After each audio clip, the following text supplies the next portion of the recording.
You go about a normal day, but something inside of you isn't in alignment with whatever part of you is going about this normal day. Good day, bad day. There's some kind of consistent you that kind of goes through the revolving door of one day to the next, what you define as yourself.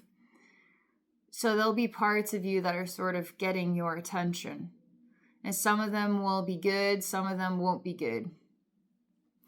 The good ones will say, you're doing great, keep going. The bad ones will... It's not necessarily what they say, it's what they express. It's now the anxiety, or it's now echoing memories, reminding you. It's now heartbreak. It's now, and you just ignore because you have to be yourself, right? As you go through your life. Sometimes this stuff gets really loud and you can still be yourself, but it's too loud. I had some experiences that were just way too loud, even feeling quite paralyzing, and I couldn't logically explain what is this about. I look for a logical explanation. That's such human nature these days. Everything comes back to a logical explanation when I don't even know why I do it, because I know better. Logical explanations are convenient things, comforting things, simple things, explainable things. In fact, I was just having this thought earlier today about, I was telling myself, it's nicer to be wrong than it is to be right, because once you're right, what else is there? If you're wrong, you have the whole universe to explore. So what is ever really right? It's better that everything is all wrong so you can keep building and building and building upon new ideas. It's actually kind of cool. It's like when you're a kid and you start to learn that losing a game isn't a big deal. You want to win every single time until you start to realize that, okay, so I lost, I'm going to get better. And once that flips inside yourself, you're a pretty empowered young person. And I started to realize that everything in life is just a game. Everything is an opportunity. It's just a puzzle that needs to be solved. And so everything is a riddle, right?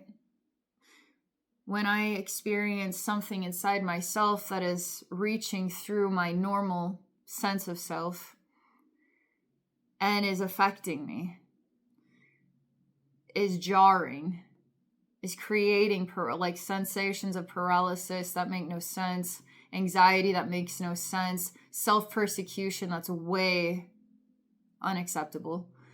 It's not like I am personally doing it. Something is expressing it from somewhere. So then you as yourself, right? You sit down in a meditative state. So I sat down in a meditative state in order to look into the mirror within myself, in order to see, hey, what is this all about? What is this all about? Is this our subconscious that I'm visiting? Like, am I going into my own self-conscious mind? Self-conscious? Subconscious. Self-conscious for sure. Subconscious. Potentially, right? So where am I actually going? Somewhere deeper in my own assessment of myself, in my own assessment of reality. Perhaps it's my own soul, it's my energy field, it's my aura, it's my chakras, it's all of these things, whatever words you want to put to define it. But it's a space of information. The only way you're going to get to this space of information is not convenient logic. It's actually to just become still and allow yourself to now be present to that sensation that was coming up, right? For me, this paralysis, all this stuff. And then experience what is there. You don't have to see what is there. You just simply experience what is there. What was there for me? There was this part of me that had these really long fingers, really long claws, just ripping out my guts, okay? Ripping my guts out forever and ever and ever and ever and ever and ever and ever. And part of her dynamic was love can be there to help, but love can't change the past, or love can't change the pathway, or love can't conveniently do something nice for me to make this feel better, because it can't really feel better because it has to be painful in order for it to be correct.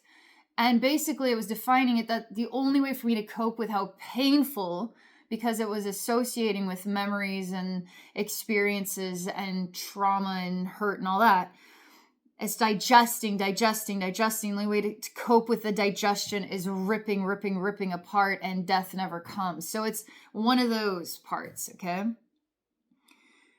And I'm listening. I am myself, but I'm also her. But I'm myself. In a way, I compartmentalize her, right? You're going to compartmentalize these parts because, well, you can't really function if that's going on. You're going to be a mess, you know?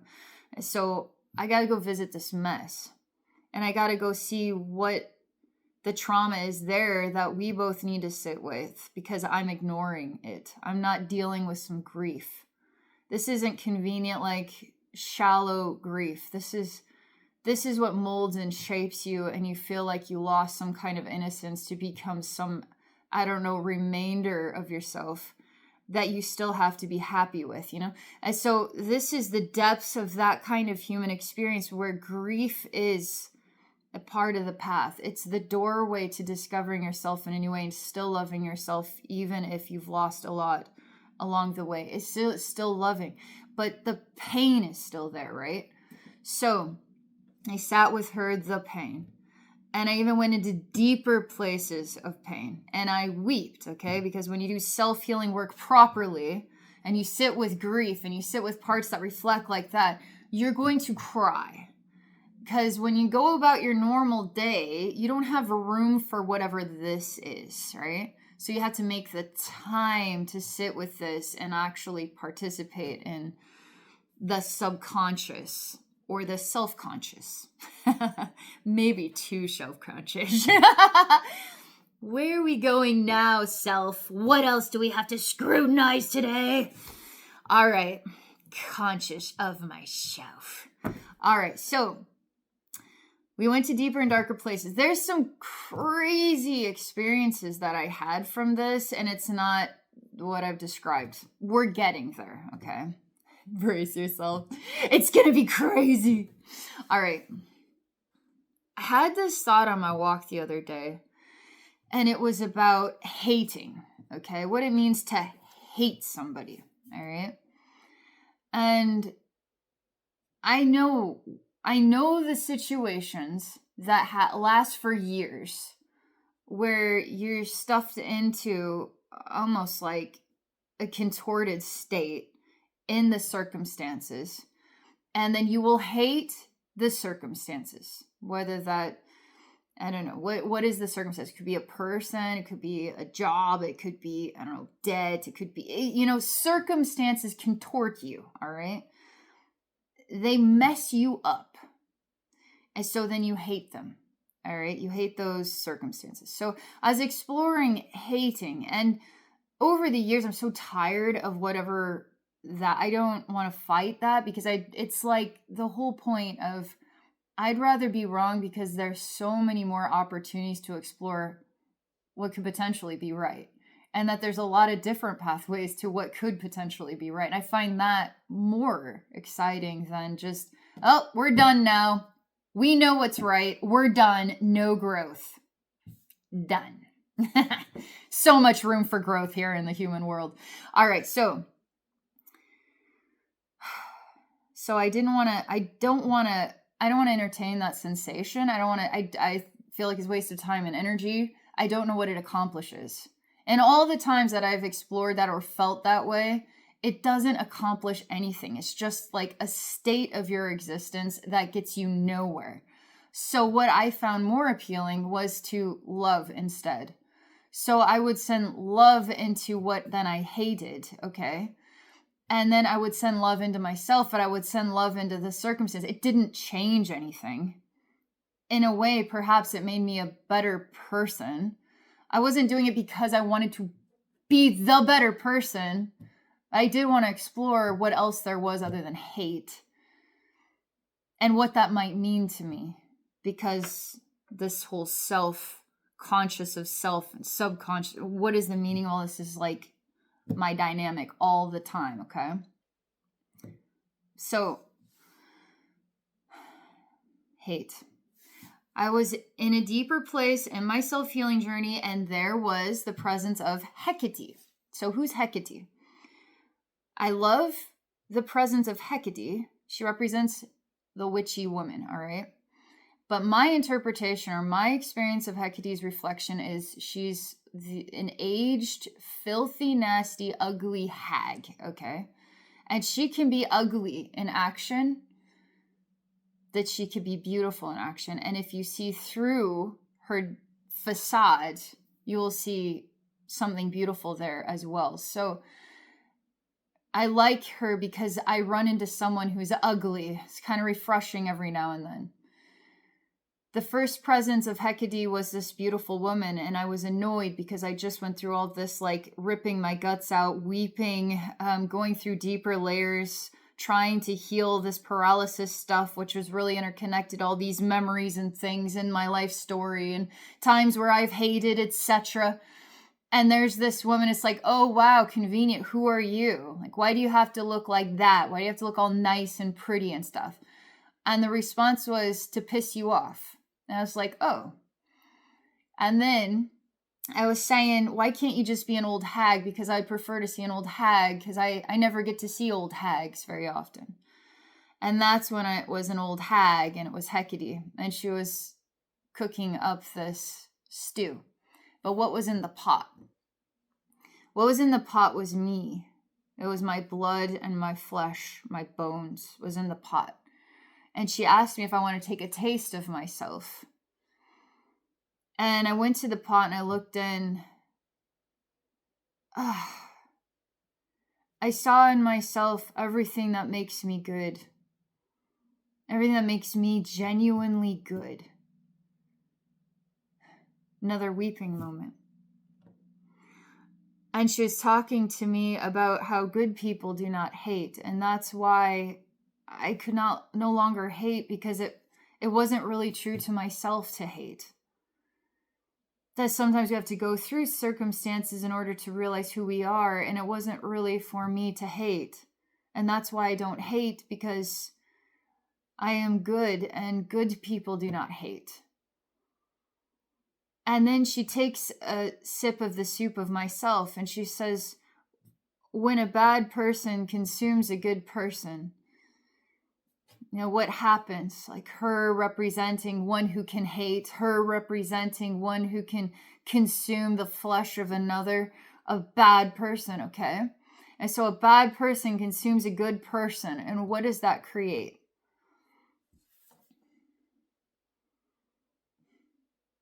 Nothing. Just more bad. A bad person consuming a good person just creates more bad. The good person does not somehow change them. It's just they feed off of the good person until the good person is just, I guess, a mangled mess in a pot. And I just sat with this because I didn't know what to do with this. And I took then what was the remains of myself, and I dug a very deep grave, like 10 feet deep. And I poured the soup of myself into the grave, and I gave what was good to the earth. Long time ago, I made a video about blood rituals because I was curious about this. So, sorry guys, this is so gross and stuff, but women, we have like this thing called a period. It's disgusting, right? So sick. All right, so it's going to get sicker, okay? So you collect this blood, all right? This is sacred blood, all right? Don't talk to me about it. It's disgusting. Okay, so you take this sacred blood and you put it on the planet, and then you just see what happens. But you can pray with it, okay? What I found was interesting is I had living cells in the blood, and I had a weird response to placing it upon the earth, because those living cells were talking to my actual body about the planet. And so I introduced my living cells to fire. I introduced my living cells to water. I introduced my living cells because I made it I made an intention. I made an electric connection, a link, okay? So it's not just a mindless task and I'm like half asleep and just animated body. No, I'm actually there. I'm present. I'm choosing. I'm connected. Okay. All right. So this was in some way as the same sacred ritual, but it was an energy thing. And so I put that in this grave and I gave it as a gift to Mother Earth. And then I saw Mother Earth was this big stomach that had been impacted by what was bad. Okay. So bad things are hurting, then create more hurt, and then try to break down the good things so they can become bad. And then we'll all just be a world of bad. Okay. Just a freaking bad world. Okay. It's bad world. All right. Screw good. Let's make it bad. I was like, what is the end of bad? Like, when will bad just stop already? But when will good just stop? Because when good figures out that it's not really themselves to hate, well, shoot, I'm getting even gooder. I'm getting gooder at being good. And I can't stop. Like, I cannot stop this train, man. And maybe bad cannot stop the bad train either. This was the next weird, mind-blowing, brace yourself, holy smokes thing. So I saw Mother Earth, she had this stomach and it was all black and harmed, okay? And then I was feeding her with something that was good. And I saw, even though it was in pieces and flesh and whatnot, I looked into it and there was so much light and there was so much goodness in me. And I was sharing the goodness with our planet and I was helping the planet to digest something that is truly good.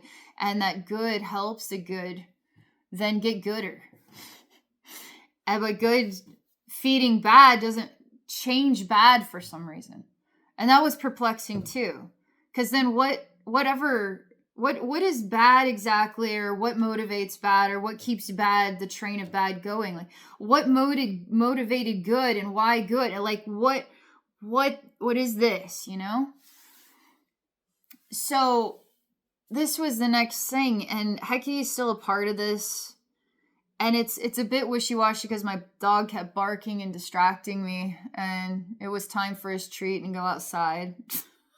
So I had to return, and I was kind of a different person when I came back, which is fine. It happens. It's very vulnerable to talk about this, but I was introduced to something that I genuinely hated, and I hadn't felt that feeling in a long time because it was really just a thought. But I felt it in the core of my being, and I thought, wow, if I can hate, then this must be the bad part of me. And I genuinely hated this, what I was introduced to.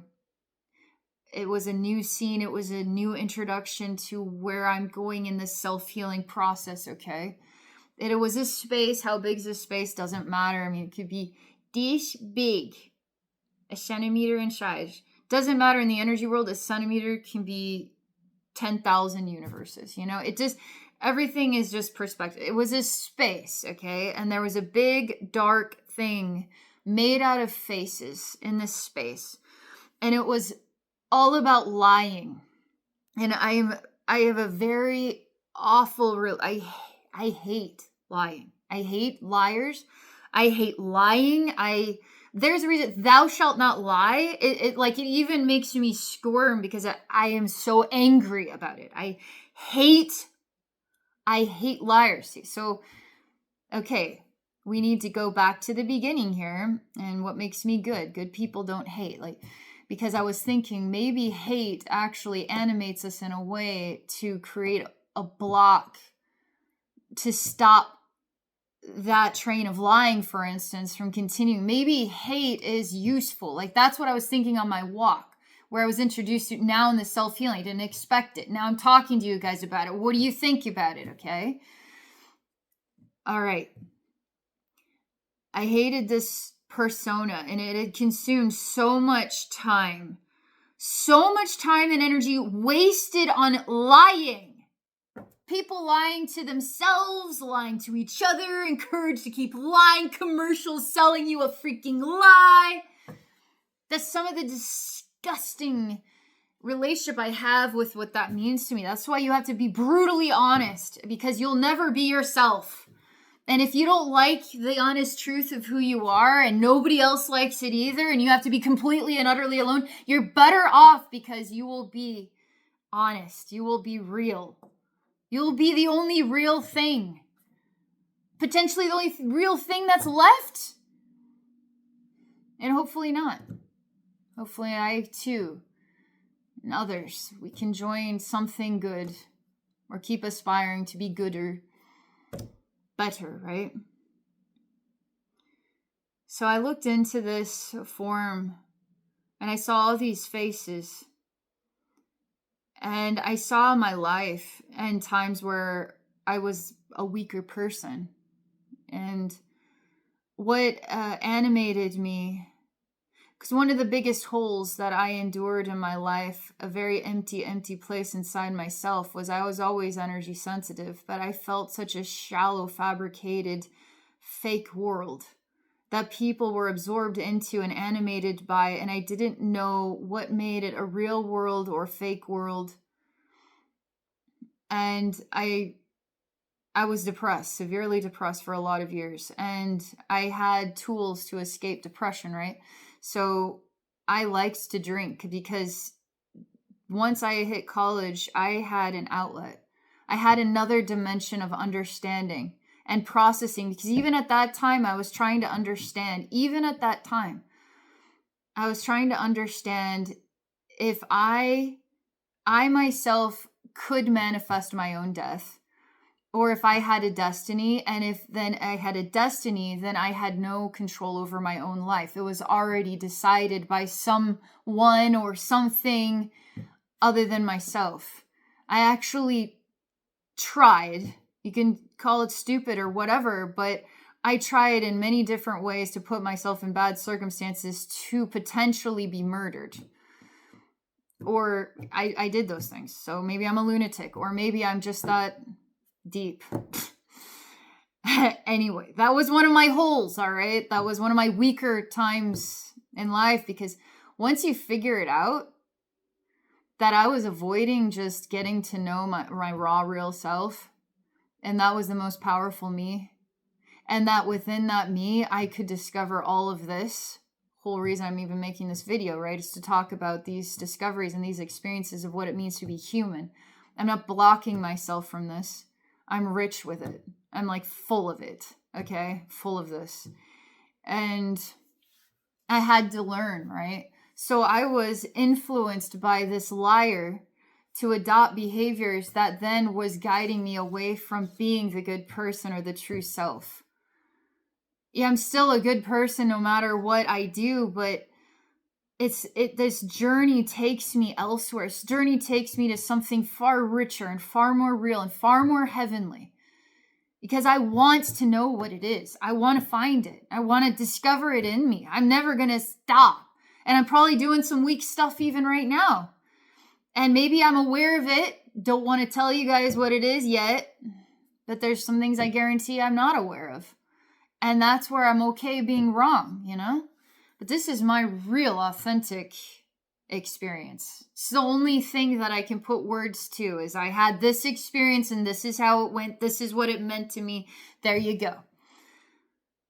So I walked into this black in the space, okay?